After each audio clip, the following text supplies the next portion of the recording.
Hey everybody, welcome back to another episode of Under Construction from Pain to Purpose. I'm Ashley Krause, I'm your host, and today I am sitting here with Christi McAlexander. So this is actually our second take. We filmed this yesterday and I'm using some new equipment, and I filmed this in slow motion, which is quite entertaining, but it also doesn't have any audio, so here we are for take two. So Christi, thank you for your patience and your willingness to come back and sit down with me again today. So we're just going to jump right in this morning. So can you tell me a little bit about your personal experience with substance use, and then, a little bit about your recovery and how you got there? Okay, so I had a little bit of practice with this yesterday, just a little bit. I'll go over real quick what my background. My background is I am a child of an addict, alcoholic.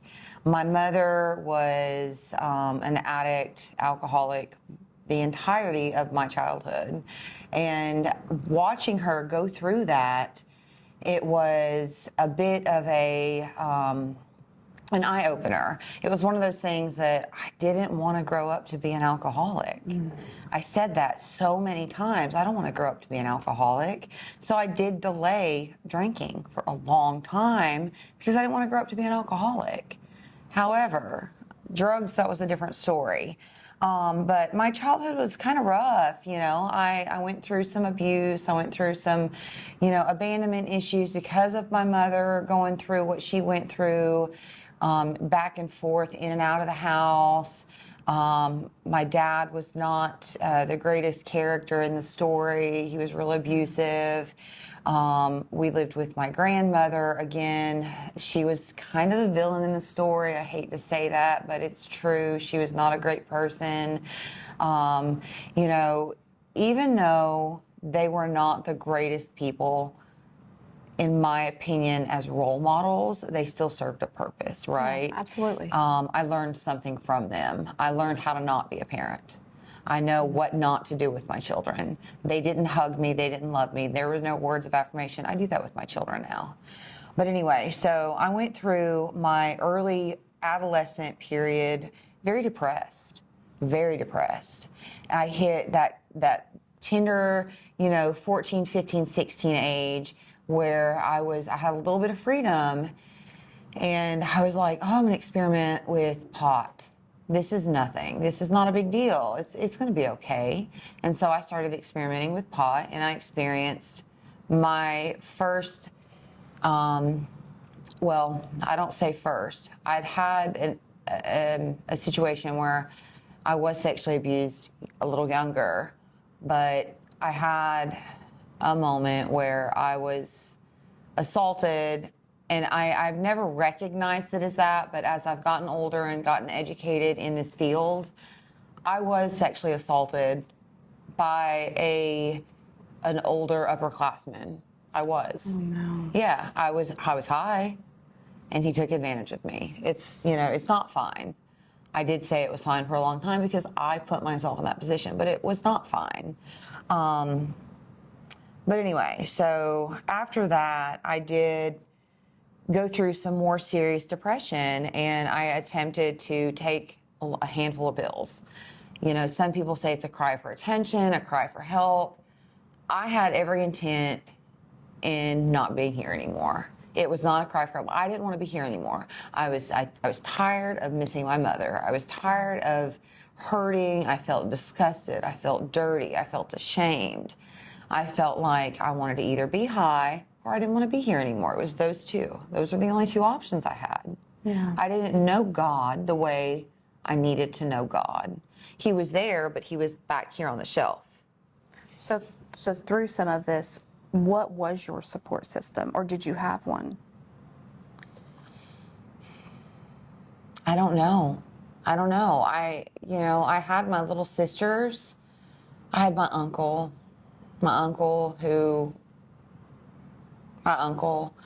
I had, my mom would pop in and out.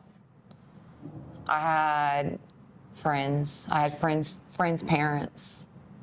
My sisters were what kept me going a lot of the times, were my sisters. Were there any education about like depression and suicidal ideation during your teen years? Kind of like what we know now and what we hear, and there's this big push to speak about mental health. Was that a thing when you were going through Absolutely it? not in the 90s. Absolutely not. We didn't talk about it, not that I can recall. There was no break the stigma. There was dare. There was you do drugs, you're going to die. Don't do drugs, it's going to fry your brain. That commercial, Yeah. the eggs in the pan. That was this it. is your brain That on was drugs. it. That was all. But so I ended up pregnant at 17. Pregnant at 17, scared, was pushed. Once they realized I was too far to end the pregnancy, they were like, well, adoption's the only other option. And I'm thinking, well, but there's another one. And they're like, no, adoption's it.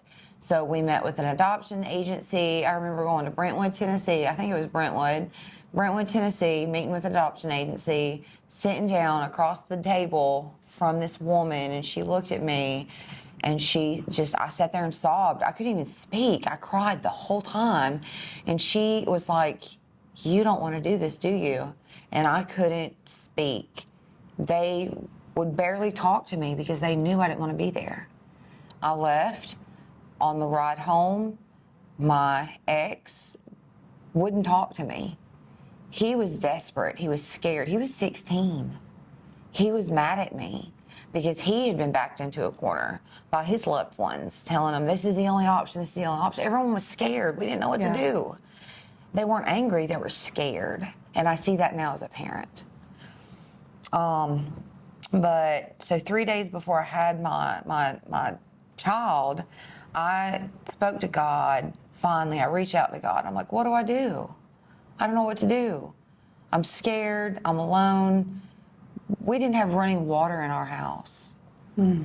We showered literally outside with a hose. Like, this is how poor we were. Outside on a deck in October. It was one of the record cold Octobers. In October, outside with a hose over like this little thing, this rail thing, and a curtain. No heat in the house. I didn't have anything. How am I going to raise a baby? But God said, I've got you. And so I told everyone 3 days before, and it was a Wednesday. I said, with or without you, I'm doing this.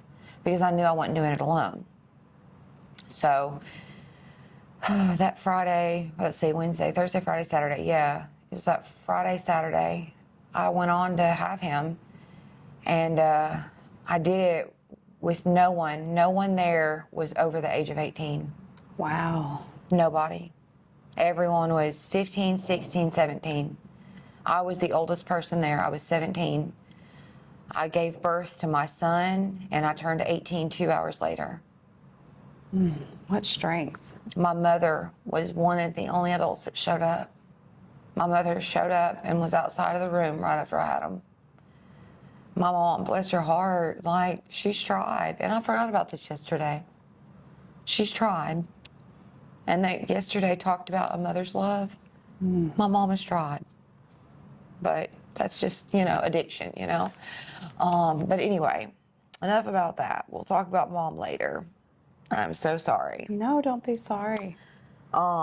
So John saved my life. John, if I'm not mistaken, his name means gift from God. And I didn't know that. I didn't have a name for him for 4 days. I didn't have a name. And his name, if I'm not mistaken, it means gift from God. That's beautiful. Yeah, he saved me because I was headed down a really dark path. And I went on to get married, and I had the home, and we had, I was a Sunday school teacher. I was doing all the right things. And then Sarah happened. And that's what I always say, Sarah happened. I was driving to lunch with my little sister Brittany, and I was watching, the road, and I see bottles flinging out the window.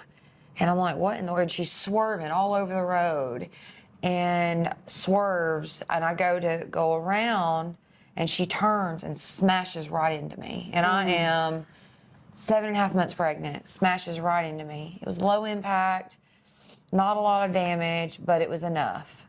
It was enough that I go to the hospital. I lay on a backboard for like 5.5 hours, go home. They're like, everything's fine. And I knew in my gut, I was like, something's wrong. Never from that day forward, from December 7th forward, I never felt my baby move again. Never felt her move again. And I went on to give birth. I think I was 7.5 months. For those of you doing the math, don't math that hard because I could be wrong. But I gave birth February the 16th of 2005. Yeah. And yeah, it was horrible. All of a sudden, I'm laying there, I'm pushing, her heart decelerates, and I smell blood. I start hemorrhaging, and they rushed me into the OR. I remember going under the threshold of the door, and I prayed to God, God, please. It was so foggy because it was so quick. I remember my ex-husband, I remember the look on his face. He was medical. He worked. He was an EMT at the time and a firefighter, so he knew what was going on. The severity of it. He knew what was going on, and I could see on his face what was happening. No, I didn't know, but I knew. And I remember praying to God, please let everything be okay.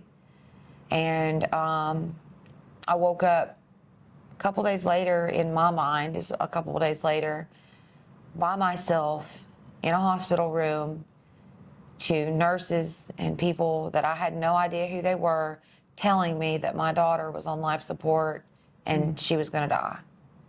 Everyone had left me there, and it hurt so deeply. I felt completely all over again, abandoned, alone, not loved. I felt so alone and so dark. How old were you at this point? 22, I think. 2005, so 23. No, it was 22 because it was February. I'd have been 23 that October. I was 22 years old, just giving birth to my second child, again, all alone. Mm-hmm. And that's what I felt like was the theme of my life, was I'm always by myself. And it's crazy how I'm never by myself. God's always there, but in my mind, it's like I'm always alone. Yeah. And so it just hurt. It hurt so bad that happened. And moving through that whole process of going to see her, looking at her on life support, being told there's no hope that your baby's going to ever do anything other than breathe, and that's it, and barely do that. We had hospice come in. We chose to take her home because we didn't want to do it at the hospital. Yeah. And we go home with hospice. She passes at home in my arms. And I remember at that moment thinking, this is why people drink. I get it. This is why people drink. Grief is hard. Oh, God, I just got a twinge in my heart. I don't want to drink. And I'm so grateful for that. But I do. I remember thinking this is why people drink. And remind you, I didn't drink. I'd use drugs, Yeah. to put it lightly. I'd use drugs up to that point, but I didn't drink. But I thought, I get it. I see where my mom, the pain that she had gone through. But I prayed to God. She was suffering so badly in the end. I was like, God, please take my child. Here, she's yours. And Sarah in Hebrew, I believe, means beautiful princess. And Elizabeth means promise to God. And I handed her over to God. He was hers to have. So that happened. Moving forward, that first Christmas, our marriage did not last. I think it's 80% of marriages fail within the first 2 years. And we were toxic to one another. It ended. November, he left. December, I'm in the house by myself, suicidal, sitting on the bathroom floor. That was the theme of my depression, was the bathroom floor. Sitting on the bathroom floor with whatever alcohol it was. At this point, I don't know how to be an alcoholic, but I knew I wanted to drink. And I get drunk for the first time to oblivion. And boy, did it, I finally could do and I cried like I'd never cried before. I felt relief for the first time that I'd never felt before. I felt like all of the noise, it was quiet. I didn't hurt the way I'd hurt before. Everything was just, it stopped. Almost like a sense of relief. Very much. Everything stopped just for that moment, though. It's that Band-Aid. It was a Band-Aid. Will continually And it was get a ripped cheap off. Band-Aid. It was like the Dollar Tree Band-Aids. It wasn't even the good That wellies. don't stick. It wasn't even the welly Band-Aids, you know? But moving through that, I was not an everyday alcoholic yet. I was a opportunist. I was a good mom. When I had my son, I was a great mom. When I didn't have my son, though, it was on. I would drink. Drugs, it just wasn't a thing because drugs weren't legal, and I've always been a rule follower. I like to follow the rules. I'm very like, Me too. you know, I'm so weird. I get picked on still to this day for being such a rule follower. I don't know. I can't help it. My doctor, I'm so crazy weird, but it's fine. It's fine. I'm good with the way I am today, but I am one to, most of the time, it's black and white. There's no gray for me. And I moved on through the whole alcoholism thing as I'm having fun. It's not hurting anyone. And then I ended up having another child, remarried. We had some stuff happen with her where she almost died. Like, that was horrible. She stopped breathing because a pillow fell on her at 5 weeks old. I was breastfeeding and a pillow fell on top of her. And she was unresponsive for almost a week, and I blamed myself. So what did I want to do? I wanted to get out. Not feel that. I didn't want to feel it because I almost killed my second daughter in my mind. And it still hurts because she's here and I look at her and I'm like, thank you for not taking that child. And, but the great thing is I've been forgiven, and it wasn't intentional. It happens every day to mothers. You know, we are human. Mm-hmm. And I'm very grateful that God protected her. I was exhausted, and I wasn't drinking. I wasn't a user. I had actually quit drinking for a long time at that stage. I like I said, I was an opportunist. I was a mother at that point. I was like, oh, I'm Susie Homemaker now. I have a husband and a home and Martha Stewart. But anyway, that happened with Liza, and it was hard. I felt so much guilt and shame. I blamed me. And someone referred to me. They worked in clinical field, and this person, which I would never break their anonymity, but they were angry at me for some stuff, and they made some comments about, oh, she's such a piece of crap that she tried to smother her baby. And that sunk me even further. So every chance I got, I drank just to get away. And then I ended up moving through. I stepped out of my marriage. I had an affair. I got pregnant. That was hard. That was in 2014.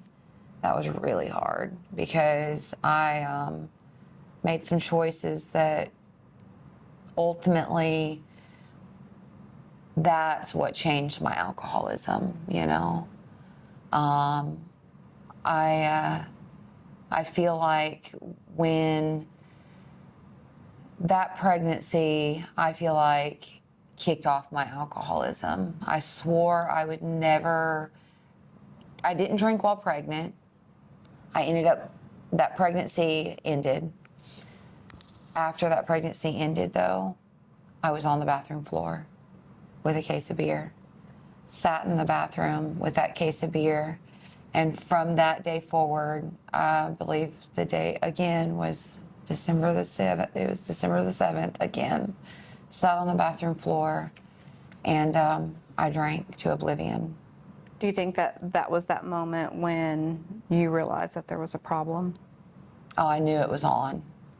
I knew it was on. I was like, I've become my mother. I've grown up to be an alcoholic now. And that's when I graduated to hard liquor. That's when I became, and that was 2014. I went on for 15, 16, 17, 18, 19, vodka. Do you think that your family knew? No, not yet. They didn't know that it was that yet because I was hiding it everywhere. They did know within a short period of time after that, but at that stage they didn't. And as far as my family, nobody but my husband knew because he hid it. He hid it to protect me. I don't know why. I guess because he loved me so much. But my mental health from that day forward, because of the choices that I made surrounding that, in the entirety of that situation, my mental health declined rapidly. I became suicidal. My alcoholism skyrocketed. I mean, it went from 0 to 100 within weeks. I was drinking on the job. I was drinking in all the ball fields. I had a bottle of water that I kept on me everywhere.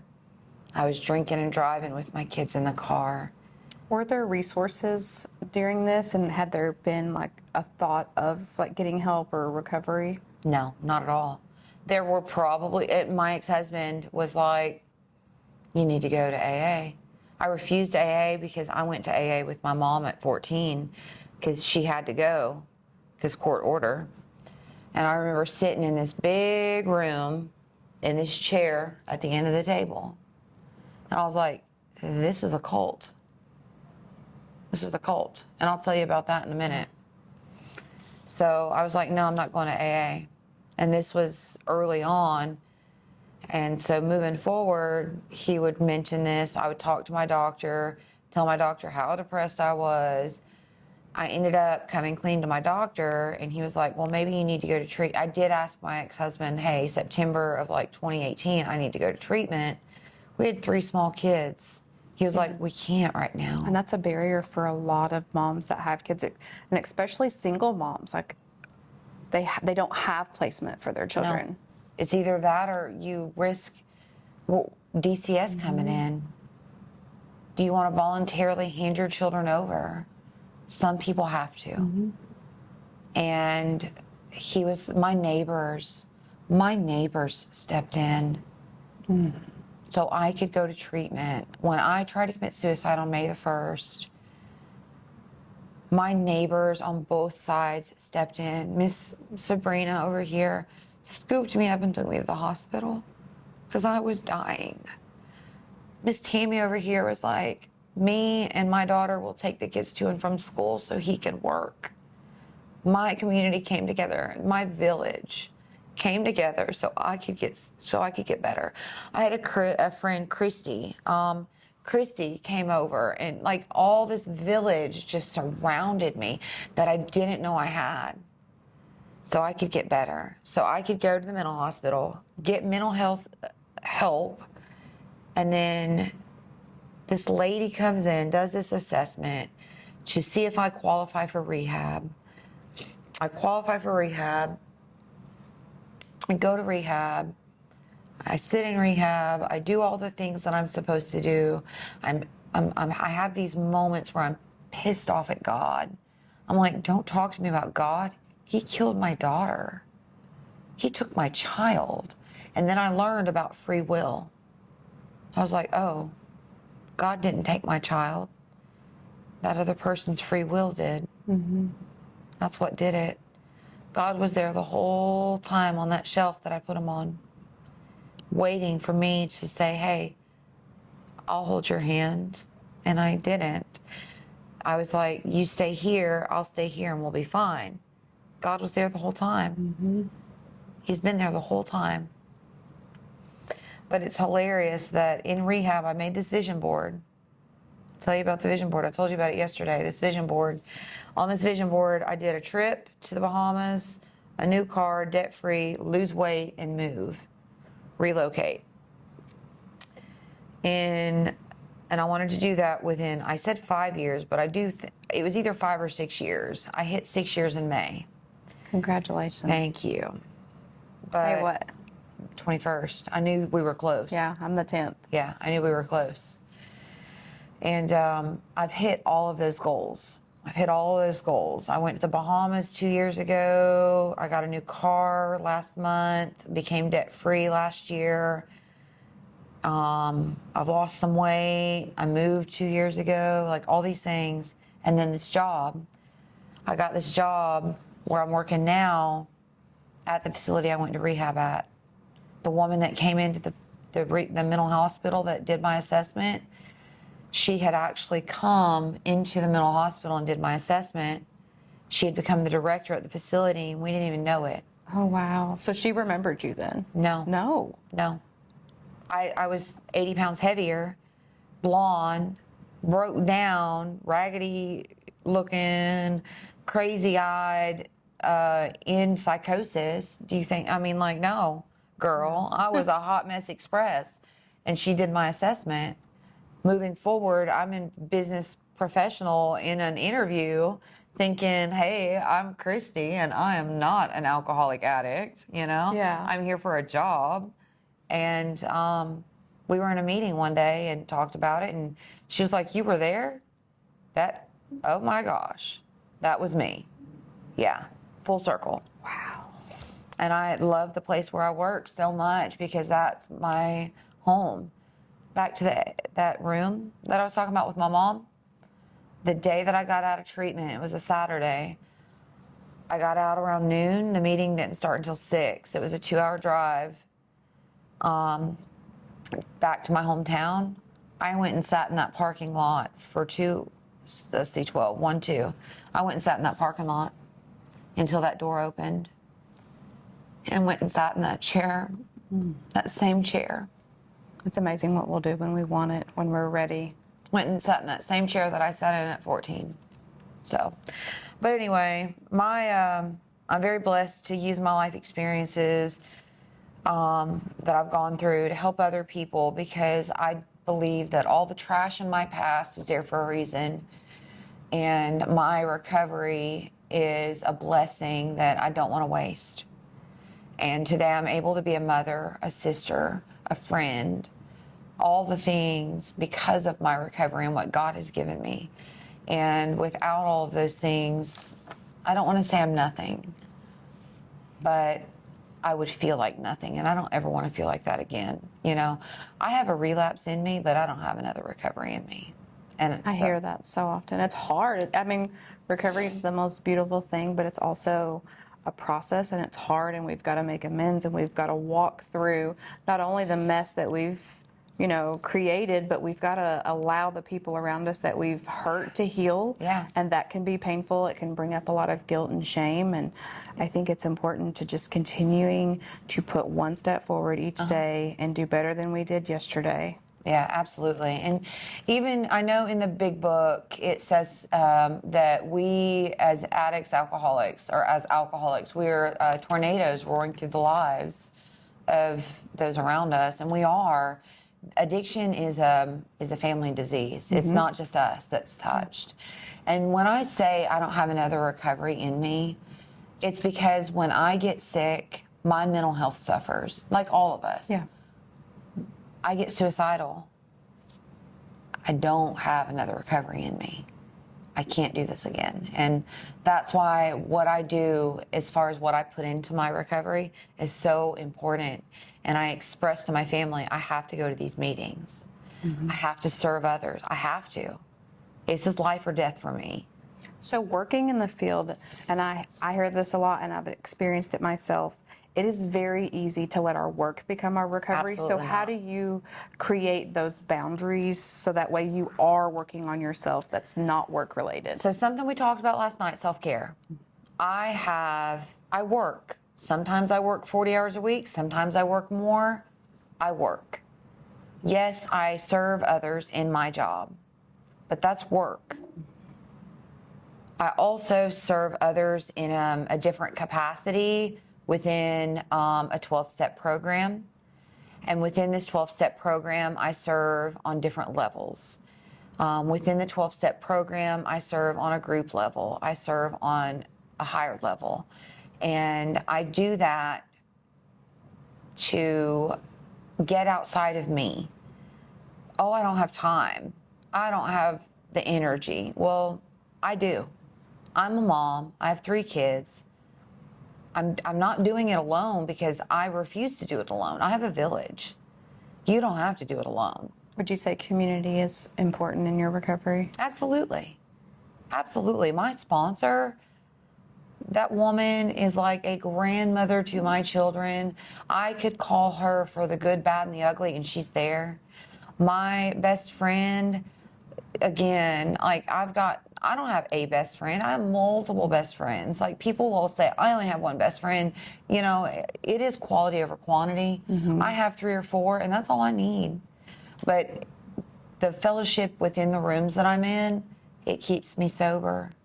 The service work that I do, it keeps me sober. Get outside of yourself. Humility, you've got to be a humble person. Don't think of you, think of others. I think humility keeps us grounded. It does. Get outside of you. Think of yourself less. You know, don't think of what can I do for me only. Think of what can I do to better the life of someone else today. Gratitude, huge. When I get a call from a distraught woman, I just broke up with my boyfriend. My life is over. This is horrible. I'm like, sis, sit down, and this is all I tell them. Write 5 things down that you're grateful for. 5 things. I have a beautiful, beautiful friend of mine right now that's going through some tough things. And when I say tough, I mean tough. I love her so much. She's such a beautiful person. She just got out of treatment. And my heart is breaking for her because I want to take what she's going through off of her. I've walked her shoes. I hate it. And I told her, I was like, you know, try to find gratitude, shift your perspective. It's not easy. But if you can find gratitude in the storms that you're going through and the fire that you're walking through, if you can find a little bit of gratitude, it'll shift. You know, I learned that from the counseling that I went through with Sarah. They said, find gratitude. It'll shift your perspective. And I said, how can I find anything that I'm grateful for right now? And all I could think in that moment, I'm grateful that I can breathe easy. That was so stupid.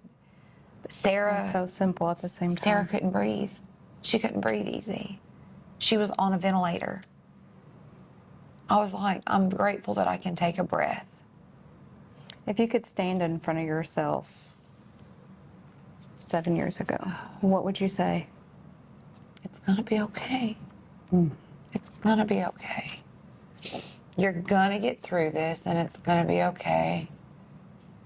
What would you say to someone out there right now thinking about reaching out? Oh, do it. Do it. Hold your hand out, grab on, and just get ready for the ride because it's going to be hard.